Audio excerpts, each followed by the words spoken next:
जय माता दी मित्रों, हमारे YouTube चैनल में आपका हार्दिक स्वागत है। लोगों के मन में बहुत ज़्यादा कन्फ्यूज़न रहती है बीज मंत्रों को लेकर के। बार बार मुझसे ये प्रश्न पूछे जाते हैं और मैंने कई बार लोगों को बताया भी है कि बीज मंत्र का जप आपको कैसे करना है, और उसके बावजूद भी काफ़ी लोगों के बार बार ये प्रश्न आते ही रहते हैं। उनको समझ में नहीं आता कि श्रीम बीज मंत्र है तो इसको श्रीम पढ़ें या श्रृंग पढ़ें, एंग बीज मंत्र है तो इसको एंग पढ़ें या एम पढ़ें, ह्रीम बीज मंत्र है तो इसको ह्रीम पढ़ें या फिर ह्रिंग पढ़ें, क्लीम बीज मंत्र है तो इसको क्लीम पढ़ें या क्लिंग पढ़ें। इसी प्रकार से माँ दुर्गा का बीज मंत्र है दुम, इसको दुम पढ़ें या दुंग पढ़ें, हंग है हम पढ़ें या हंग पढ़ें। तो बहुत ज़्यादा कन्फ्यूज़न इस चीज़ को लेकर के है साधकों के बीच में, भक्तों के बीच में, कि इन बीज मंत्रों का उच्चारण कैसे किया जाए, कौन सा बीज मंत्र का उच्चारण सही है, कौन सा गलत है, या फिर दोनों ही सही है।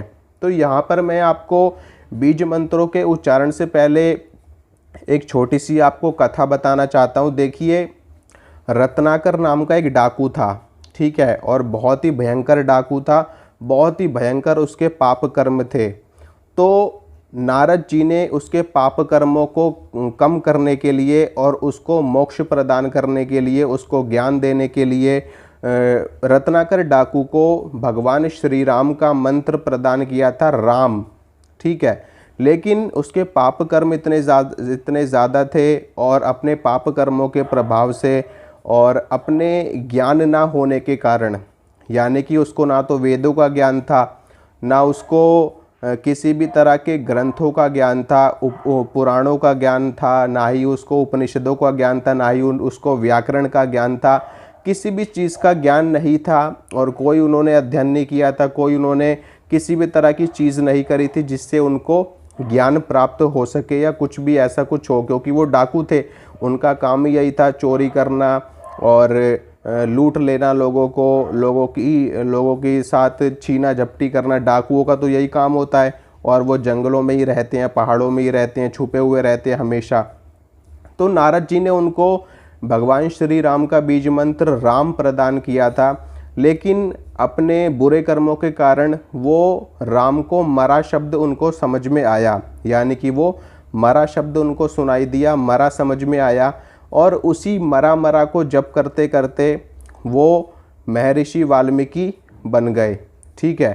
तो इसी प्रकार से अगर आपको भी ऐसी कोई दिक्कत है, आपको भी समझ में नहीं आ रहा है, आप खुद देखिए कि गलत उच्चारण करने के बाद भी, गलत मंत्र का जप करने के बाद भी, जब रत्नाकर नाम का डाकू महर्षि वाल्मीकि बन सकते हैं, और उसके बाद में उन्होंने तरह तरह के ग्रंथों की रचना करी। आपने देखा होगा कि वाल्मीकि रामायण की उन्होंने रचना करी, किसके प्रभाव से? ईश्वर की कृपा से, ईश्वर के मंत्र का जप करके।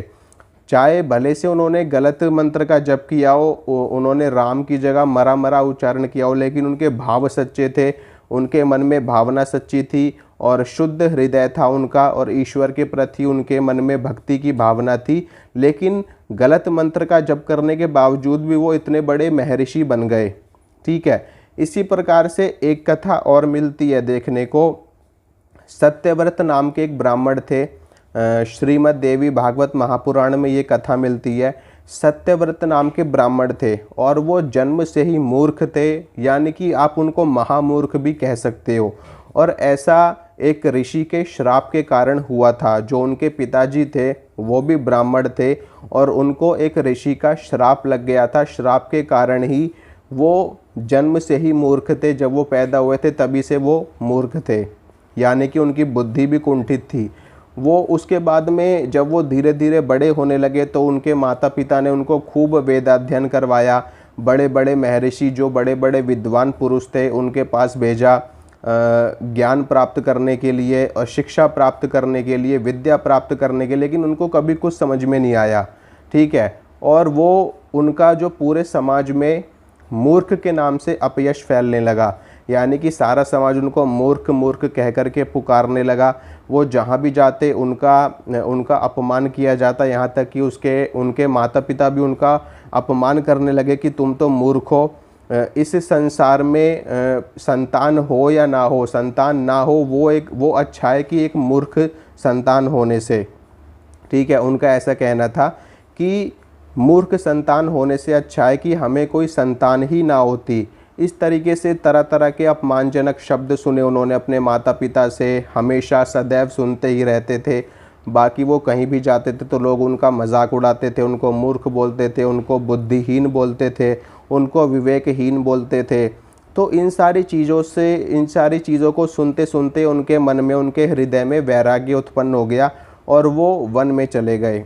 वन में जा कर के उन्होंने सोचा यहाँ एकांत है, यहाँ कौन मुझे देखेगा, कौन मुझसे बात करेगा। वो वन में जा कर के वहीं पर रहने लगे। जो कुछ भी उनको मिल जाता था खाने के लिए, फल फूल, पौधे, पत्ते, जड़ इत्यादि जो कुछ भी मिलता था वो उसी को ग्रहण करते रहे। उसी को ग्रहण करते करते उन्होंने एक नियम बना लिया कि मैं ना कभी झूठ नहीं बोलूँगा, मैं हमेशा सत्य बोलूँगा। सत्य बोलने के कारण उनका नाम सत्यव्रत पड़ गया। ठीक है, और जो उस वन के आसपास जो गांव थे, जो ग्रामीण लोग थे, वो उनमें उनका यश फैलने लगा कि इस वन में एक ब्राह्मण रहते हैं और उनका नाम सत्यव्रत है। वो कभी भी असत्य भाषण नहीं बोलते, वो हमेशा सत्य बोलते हैं। इस तरह से उनका यश चारों तरफ फैलने लगा। उसके बाद में एक बार जंगल में, वन में एक निषाद घूम रहा था शिकार करते हुए। उसने एक सूअर को एक तीर मार दिया था और वो सूअर घायल हो चुका था बुरी तरीके से, उसके शरीर से रक्त की धारा बह रही थी। और वो सूअर उन्हीं सत्यव्रत ब्राह्मण के पास से गुजरने लगा, जहाँ पर वो अपनी छोटी सी एक कुटिया झाड़ फूस की, जैसा उनको समझ में आया वैसे बना करके उसमें रह रहे थे। जैसा भी उन्होंने झोपड़ी वगैरह बनाई थी अपनी, उसी में वो रह रहे थे। तो जब वो सूअर उनके आश्रम में घुसने लगा तो उस सूअर के पीछे वो ए करते हुए भागे, ए करते हुए उसको उन्होंने संबोधित किया, ए करते हुए। तो जो ए है वो सारस्वत बीज मंत्र है। ठीक है, ए जो है वो सारस्वत बीज मंत्र है। एम, इसको हम एम पढ़ते हैं या फिर कुछ लोग इसको एंग पढ़ते हैं।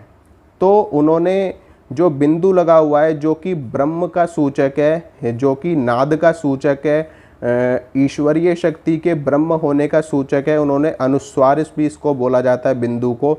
तो इसका उच्चारण उन्होंने नहीं किया, सिर्फ उन्होंने ए करते हुए उस सूअर के पीछे भागे। और उसके बाद में, भागने के बाद में वो सूअर झाड़ियों में जाकर के छुप गया। तो उन्होंने उस निषाद को देखा आते हुए, वो निषाद उनकी आश्रम की ओर आ रहा था, तो वो अपने आसन पर बैठ गए। तो जब सत्यव्रत ब्राह्मण ने ए का उच्चारण किया तो सिर्फ ए के उच्चारण से ही उनके अंदर ज्ञान का विस्फोट हो गया।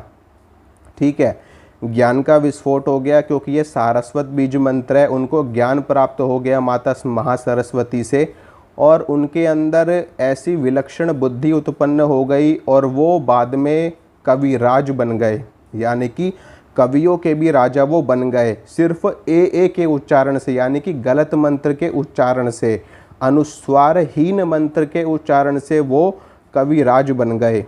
तो जब वो निषाद उनके पास आया तो वो निषाद उनसे कहने लगा, हे ब्राह्मण देवता, आपकी सत्यव्रत नाम से ख्याति है और आप सदैव सत्य वचन बोलते हैं। और जो मेरा परिवार है वो बहुत ज़्यादा भूखा है, मेरे जो बच्चे भूखे हैं, मेरा जीवन यापन ही इन्हीं सब चीज़ों से होता है। तो वो जो मैंने सूअर घायल किया था वो आपके आश्रम की तरफ आया है या नहीं आया, आप मुझे ऐसा बताइए। तो उसने सोचा कि ये तो हमेशा सत्य बोलते हैं, ये झूठ तो बोलेंगे नहीं।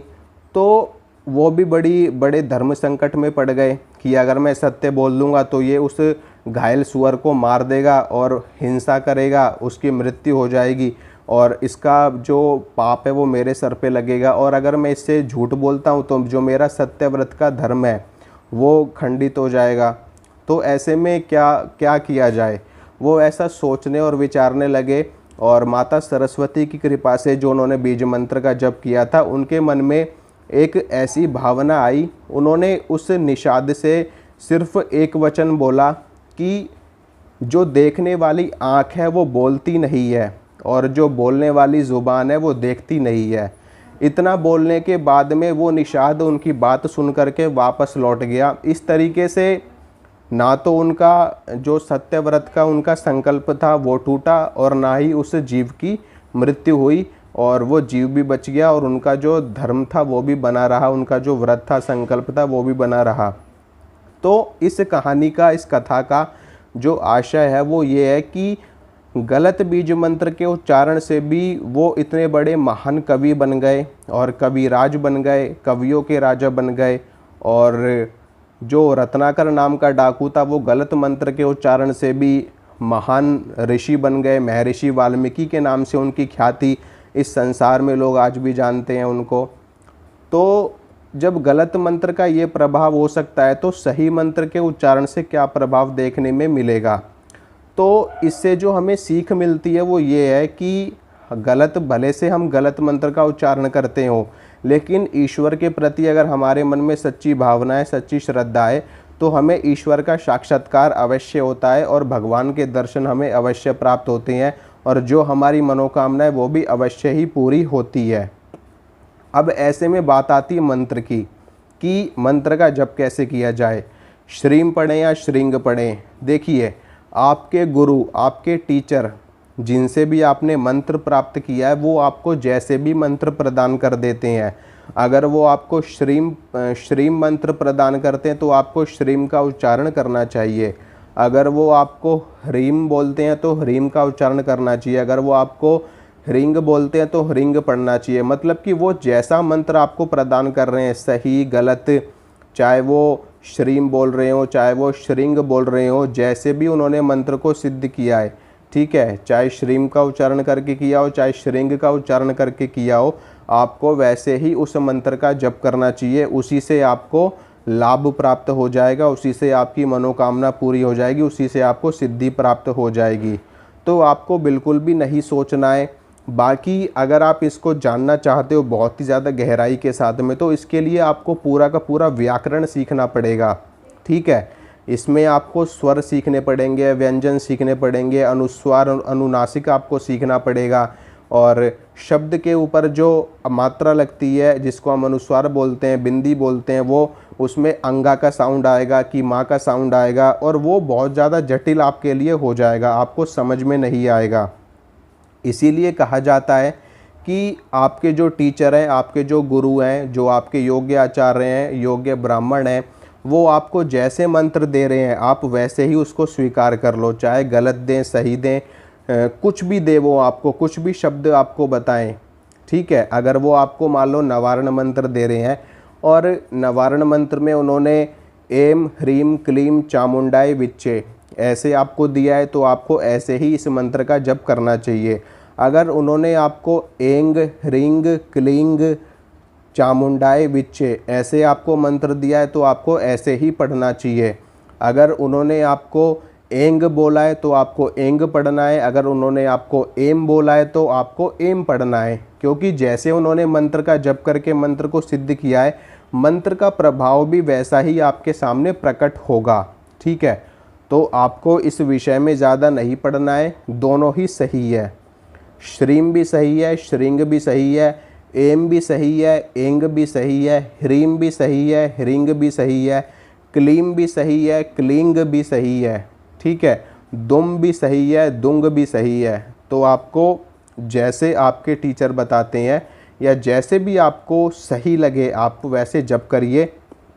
मंत्र में अगर आप बिंदी का उच्चारण नहीं भी करेंगे तो भी आपको सफलता मिलेगी। बस मन में भावना शुद्ध होनी चाहिए, सच्ची श्रद्धा, सच्ची आस्था के साथ अगर आप जप करेंगे तो आपको अवश्य सिद्धि लाभ प्राप्त होगी। तो अगर आपको ये जानकारी अच्छी लगी है तो वीडियो को लाइक कीजिए, वीडियो को शेयर कीजिए, चैनल को ज़्यादा से ज़्यादा सब्सक्राइब करिए ताकि मैं जो भी वीडियो डालूँ उसकी नोटिफिकेशन आपको तुरंत मिल सके। मिलूँगा आपसे अगली वीडियो में। जय माता दी।